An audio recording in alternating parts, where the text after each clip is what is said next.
American ആയുധ വിപണിയെ തകർത്തുകൊണ്ടായിരുന്നു ഇറാന്റെ ബാലിസ്റ്റിക് മിസൈലുകൾ ഇസ്രായേലിന്റെ മണ്ണിൽ ചെന്നു പതിച്ചത്.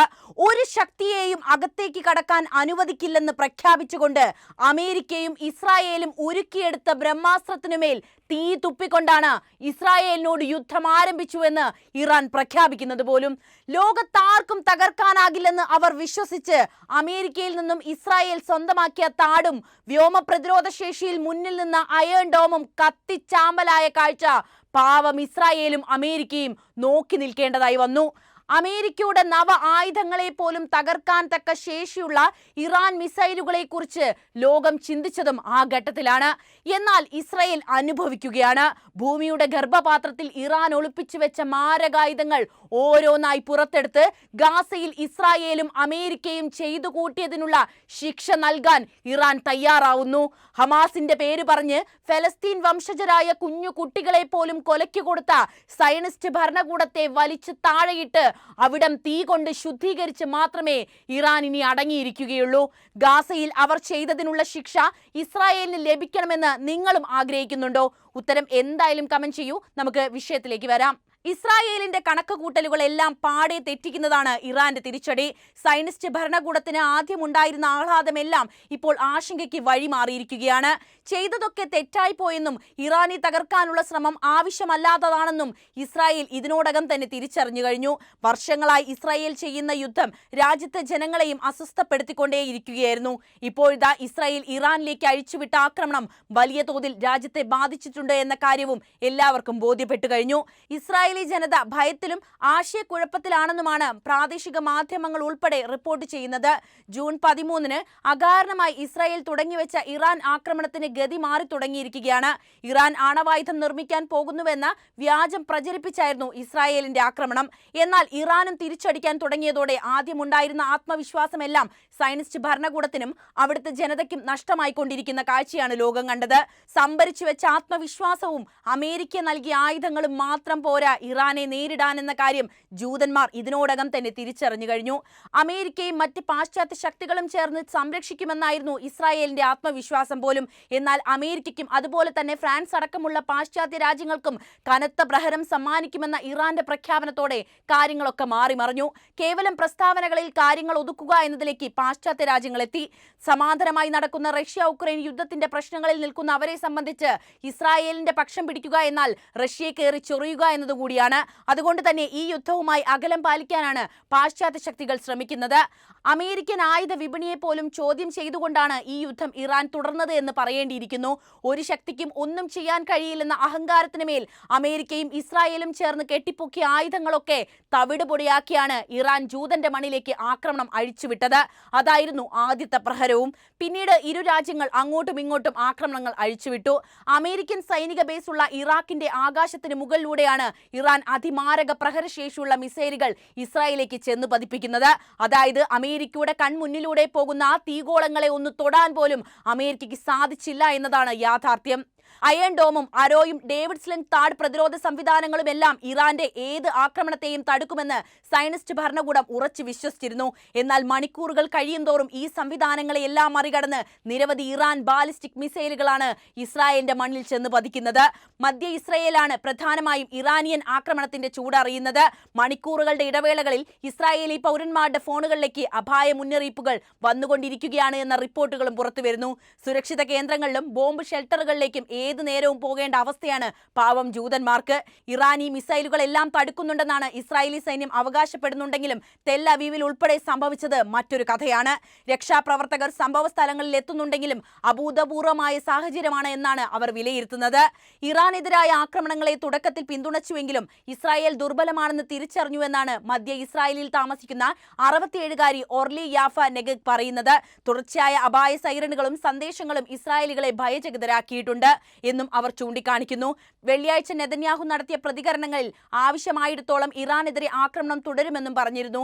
എന്നാൽ ഇത് നെതന്യാഹുവിന്റെ തകർച്ചയ്ക്കോ അല്ലെങ്കിൽ ഇസ്രായേൽ കൂട്ടമായി രാജ്യം വിടുന്നതിലേക്കോ ആയിരിക്കും നയിക്കുക എന്നാണ് അവരുടെ പ്രശ്നം. ഇസ്രായേലിലെ പല ആശുപത്രികളിലും രോഗികളെ ഭൂഗർഭ അറകളിലേക്ക് മാറ്റിയിരിക്കുകയാണ്. ഒരാക്രമണത്തിനും ഇസ്രായേലിലെ പൗരന്മാരെ അപകടപ്പെടുത്താൻ കഴിയില്ല എന്നായിരുന്നു ഇസ്രായേലി നേതാക്കൾ പൗരന്മാരോട് ആവർത്തിച്ചു പറയുകയും അവരെ വിശ്വസിപ്പിക്കുകയും ചെയ്ത നുണ. ഇതൊരു തെറ്റിദ്ധാരണയാണെന്ന് കുറഞ്ഞ ദിവസങ്ങൾക്കുള്ളിൽ തന്നെ ഇസ്രായേലികൾ മനസ്സിലാക്കിയെന്നാണ് ജെറുസലേം കേന്ദ്രീകരിച്ച് പ്രവർത്തിക്കുന്ന മാധ്യമപ്രവർത്തകർ പറയുന്നത്. 200 യുദ്ധവിമാനങ്ങൾ ഉപയോഗിച്ച് ജൂൺ 13 നടത്തിയ ആക്രമണത്തിലൂടെ ഇറാന്റെ എല്ലാ ശേഷിയും നശിപ്പിക്കാമെന്നായിരിക്കാം ഇസ്രായേലി പ്രധാനമന്ത്രി ബെഞ്ചമിൻ നെതന്യാഹു കണക്കുകൂട്ടിയിട്ടുണ്ടാകുക. എന്നാൽ ആദ്യത്തെ ഡ്രോൺ ആക്രമണത്തിന് ശേഷം ഇറാൻ പ്രത്യാക്രമണം കടുപ്പിക്കുകയായിരുന്നു. ജൂൺ 16 രാവിലെ വരെ ഏകദേശം 300 ബാലിസ്റ്റിക് മിസൈൽ ആക്രമണങ്ങളാണ് ഇറാൻ നടത്തിയത്. അതിൽ പലതും ഇസ്രായേലി പ്രതിരോധ സംവിധാനങ്ങളെ മറികടക്കുകയും ചെയ്തു. ഇറാന്റെ കൈവശം 3000-ലധികം ബാലിസ്റ്റിക് മിസൈലുകൾ ഉണ്ടെന്നാണ് US കണക്കാക്കുന്നത്. അത് വെറും കണക്കുകളാണ്, അതിലും കൂടുതൽ ഉണ്ടാകുമെന്നാണ് അറിയപ്പെടുന്നത്. പശ്ചിമേഷ്യയിലെ ഏറ്റവും വലിയ ബാലിസ്റ്റിക് മിസൈൽ ശക്തിയാണ് ഇറാൻ എന്ന കാര്യം അമേരിക്കയും ഇസ്രായേലും ഒരു തവണ വിസ്മരിച്ചിട്ടുണ്ടാകും. ലോകത്തിൽ തന്നെ ചൈന കഴിഞ്ഞാൽ ഏറ്റവും കൂടുതൽ മിസൈലുകൾ ഉള്ളത് ഇവരുടെ പക്ഷമാണ്. നിലവിലെ ഇറാൻ ഉപയോഗിച്ച മിസൈലുകളെക്കാൾ ശക്തമായത് ഇനിയും അവരുടെ പക്കലുണ്ടെന്നും വിലയിരുത്തലുകൾ വരുന്നു. ഇസ്രായേൽ ആക്രമണം അവസാനിപ്പിച്ചാൽ തങ്ങളും അവസാനിപ്പിക്കാമെന്നാണ് ഇറാൻ പറയുന്നത് പോലും. അങ്ങനെ ഉണ്ടായാൽ നെതന്യാഹുവിന് അതൊരു തിരിച്ചടിയാകാനാണ് സാധ്യത. അതുകൊണ്ട് തന്നെ ഇസ്രായേൽ ആക്രമണം അവസാനിപ്പിക്കാൻ തയ്യാറായിക്കില്ല എന്നാണ് വിദഗ്ധർ അഭിപ്രായപ്പെടുന്നത്. അമേരിക്കയുടെ സഹായങ്ങൾ ഉണ്ടെന്ന് വിസ്മരിക്കുന്നില്ലെങ്കിലും പ്രത്യക്ഷത്തിൽ സംഘർഷത്തിൽ ഇറാനും ഇസ്രായേലും മാത്രമാണുള്ളത്. എന്നാൽ സംഘർഷം ഇനിയും വർദ്ധിക്കുകയാണെങ്കിൽ, തുടരുകയാണെങ്കിൽ ഹിസ്ബുള്ളയും ഹൂതികളും ഇറാഖ് സായുധ സംഘങ്ങളുമെല്ലാം ഇറാന്റെ സഹായത്തിന് എത്താനുള്ള സാധ്യതകളും ഇവിടെയുണ്ട്. അങ്ങനെ വന്നാൽ കൂടുതൽ രൂക്ഷമായ അവസ്ഥയിലേക്ക് പശ്ചിമേഷ്യ നീങ്ങുമെന്ന കാര്യത്തിൽ സംശയമില്ല. ഇത് എന്തിനു വേണ്ടിയാണ് നിങ്ങൾ ചെയ്തത് എന്ന ചോദ്യം ജനങ്ങൾ ചോദിക്കുകയും ചെയ്തു. Saudi Arabia, Egypt, Jordan, Iraq എന്നീ രാജ്യങ്ങളെയൊക്കെ തന്നെ കൺട്രോൾ ചെയ്ത് തഴക്കം വന്ന അമേരിക്കൻ സൂപ്പർ പവറിന് എന്നും ഒരു പ്രശ്നക്കാരനായി മാറിയത് ഇറാൻ എന്ന രാഷ്ട്രമാണ്. ഒരിക്കൽ മുഹമ്മദ് റസ് ഷാ പഹൽവിയുടെ ഭരണത്തിന് കീഴിൽ മുസ്ലിം വിരുദ്ധ ഭരണം അമേരിക്ക പുലർത്തിയപ്പോൾ പ്രദേശം ഇസ്ലാമിക വിപ്ലവത്തിന് ശേഷം മറ്റൊന്നായി മാറിയത് അമേരിക്കയ്ക്ക് തീരെ ദഹിച്ചില്ല. അമേരിക്കയുടെ ഭൃത്യന്മാരായി നിലനിൽപ്പ് തുടരുന്ന രാജ്യങ്ങൾക്കിടയിൽ അനുസരണയില്ലാത്ത കുട്ടിയായിട്ടായിരുന്നു ഇറാന്റെ വളർച്ച. ഇറാൻ എങ്ങനെയാണ് പശ്ചിമേഷ്യയിൽ അമേരിക്കയ്ക്കൊത്ത എതിരാളിയായി മാറിയത് എന്ന കാര്യം കൂടി ഇതിനോടൊപ്പം ചേർക്കേണ്ടതുണ്ട്. പശ്ചിമേഷ്യയിൽ ഇറാൻ ഒരു പ്രധാന ശക്തിയായി വിലയിരുത്തപ്പെടുന്നതും അങ്ങനെയാണ്. ചരിത്രപരമായും സാംസ്കാരികപരമായും സമ്പന്നമായ ഈ രാഷ്ട്രം ഭൂമിശാസ്ത്രപരമായ സ്ഥാനവും പ്രകൃതി വിഭവങ്ങളും കൊണ്ട് മേഖലയിൽ വലിയ സ്വാധീനവും ചെലുത്തുന്നുണ്ട്. എണ്ണ, പ്രകൃതിവാദ ശേഖരങ്ങളുടെ കാര്യത്തിൽ ലോകത്തെ മുൻനിര രാജ്യങ്ങളിലൊന്നാണ് ഇറാൻ. ഇത് രാജ്യത്തിന്റെ സാമ്പത്തിക ശക്തിയും അന്താരാഷ്ട്ര വ്യാപാരത്തിലെ സ്ഥാനവും ഉറപ്പാക്കുന്ന ഘടകങ്ങളാണ്. ഇറാന്റെ സൈനിക ശേഷി മേഖലയിലെ മറ്റ് രാജ്യങ്ങൾക്ക് വെല്ലുവിളിയാണ്. ഇസ്ലാമിക് റവല്യൂഷണറി ഗാർഡ്സ് കോർപ്സ് ഒരു ശക്തമായ സൈനിക വിഭാഗവും ബാലിസ്റ്റിക് മിസൈലുകൾ, ഡ്രോൺ സാങ്കേതികവിദ്യ, സൈബർ യുദ്ധശേഷി എന്നിവ ഇറാന്റെ സൈനിക മേധാവിത്വം വർദ്ധിപ്പിക്കുന്നതാണ്. ഇറാൻ ഹിസ്ബുള്ള, ഹൂതി വിമതർ, ഷിയ മിലിഷ്യകൾ തുടങ്ങിയ പ്രോക്സി ഗ്രൂപ്പുകളെ പിന്തുണയ്ക്കുന്നതിലൂടെ മേഖലയിലെ രാഷ്ട്രീയ സൈനിക സന്തുലനത്തിൽ നിർണായകമായിട്ട് പങ്കുവഹിക്കുന്നുണ്ട്. ലബനൻ, സിറിയ, ഇറാഖ്, യമൻ തുടങ്ങിയ രാജ്യങ്ങളിൽ ഇറാന്റെ സ്വാധീനവും വ്യക്തമാണ്. രാഷ്ട്രീയപരമായി ഇറാൻ ഷിയ ഇസ്ലാമിന്റെ കേന്ദ്രമായിട്ടാണ് നിലകൊള്ളുന്നത്. ഇത് മേഖലയിലെ ഷിയ ജനവിഭാഗങ്ങളെ ഒന്നിപ്പിക്കാനും സൗദി അറേബ്യ പോലുള്ള സുന്നി ഭൂരിപക്ഷ രാജ്യങ്ങളുമായി മത്സരിക്കാനും ഇറാനെ പ്രാപ്തമാക്കി. ഈ തുറുപ്പ് ചീട്ടാണ് അമേരിക്ക വർഷങ്ങളായി ഇവിടെ പയറ്റുന്നതും.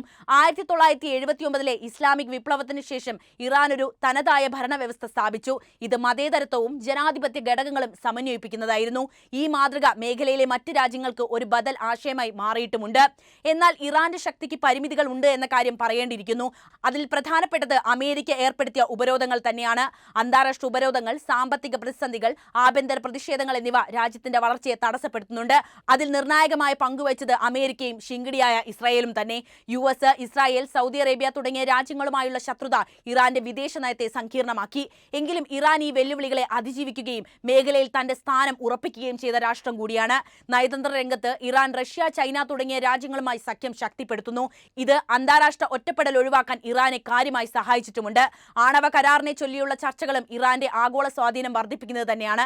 മൊത്തത്തിൽ ഇറാൻ പശ്ചിമേഷ്യയിൽ സൈനിക, രാഷ്ട്രീയ, സാംസ്കാരിക ശക്തിയുടെ കേന്ദ്രമായി തുടരുന്ന രാഷ്ട്രമാണ്. അതിനെ തകർക്കാൻ മാത്രം ശക്തി ഇപ്പോഴും അമേരിക്കയും ഇസ്രായേലും സ്വരുക്കൂട്ടി വെച്ച ആയുധങ്ങൾക്കില്ല എന്ന് പറയേണ്ടിയിരിക്കുന്നു. ഇരു രാജ്യങ്ങൾക്കും ഇറാനെ തകർക്കാൻ കഴിയുമെന്ന് നിങ്ങളും വിശ്വസിക്കുന്നുണ്ടോ? നിങ്ങളുടെ അഭിപ്രായം എന്ത് തന്നെയായാലും കമന്റ് ചെയ്യുക. ഒപ്പം ഈ അറിവുകൾ എല്ലാവരിലേക്കും എത്താൻ വീഡിയോ ഒന്ന് ലൈക്ക് ചെയ്യാനും ഷെയർ ചെയ്യാനും പ്രത്യേകം ശ്രദ്ധിക്കുമല്ലോ.